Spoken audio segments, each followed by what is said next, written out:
West Bengal State Electricity Board v. Patel Engineering Co Limited, 2001 An Analytical Review for Arbitrators. Understanding the foundational judgments in arbitration law is crucial to building effective skills as an arbitrator. The Supreme Court's ruling in West Bengal State Electricity Board v. Patel Engineering Co Limited, 2001, remains a cornerstone in shaping India's arbitration jurisprudence, especially the interpretation of Section 11 of the Arbitration and Conciliation Act, 1996.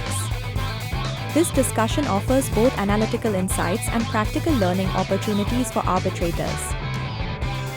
The dispute arose from a construction contract between Patel Engineering Co Limited and the West Bengal State Electricity Board, WBSEB. The contract contained an arbitration clause, prescribing arbitration as the mechanism for dispute resolution. When disagreements surfaced around performance under the contract, Patel Engineering invoked the arbitration clause and requested the appointment of an arbitrator. However, WBSEB failed to appoint an arbitrator within the stipulated timelines under the Arbitration and Conciliation Act, 1996.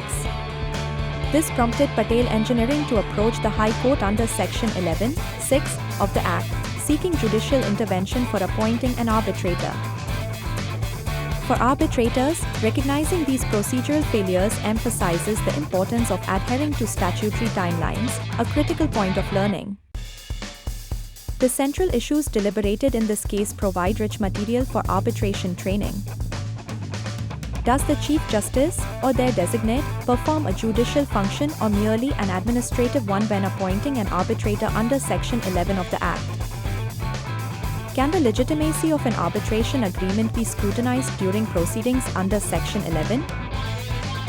These questions underscore the dual role of courts in arbitration, facilitating the process while preserving the integrity of arbitration agreements. The Supreme Court interpreted Section 11 in a way that significantly impacted arbitration proceedings. Judicial function. The court determined that the Chief Justice or their designate performs a judicial function, not an administrative one, when deciding applications under Section 11. Arbitrators must appreciate that this judicial function acts as a safeguard to ensure the presence of a valid arbitration agreement and compliance with statutory conditions.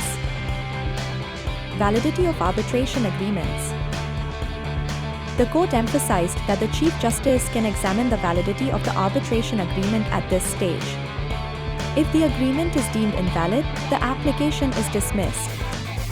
This aspect highlights for arbitrators the importance of drafting enforceable and meticulous arbitration clauses to avoid procedural hurdles. Time-bound mechanism. Stressing the need for timely resolution, the court reinforced adherence to prescribed timelines for appointing arbitrators, emphasizing efficiency in arbitration processes. Judicial interpretation. The ruling clarified the procedural safeguards embedded in Section 11, highlighting that courts play a critical adjudicatory role even at the initiation phase of arbitration. This understanding is vital for arbitrators, who must navigate these procedural layers with precision. Impact on the arbitration regime. By reinforcing judicial scrutiny at this stage, the case strengthened India's arbitration law framework, lending it credibility and reliability. For practitioners, such scrutiny ensures that arbitration starts on a legally sound footing. Foundation for precedents. The decision has been frequently cited in subsequent cases, serving as a precedent for defining the judicial nature of Section 11 powers, an area every arbitrator should study closely. The significance of this case extends beyond its immediate context.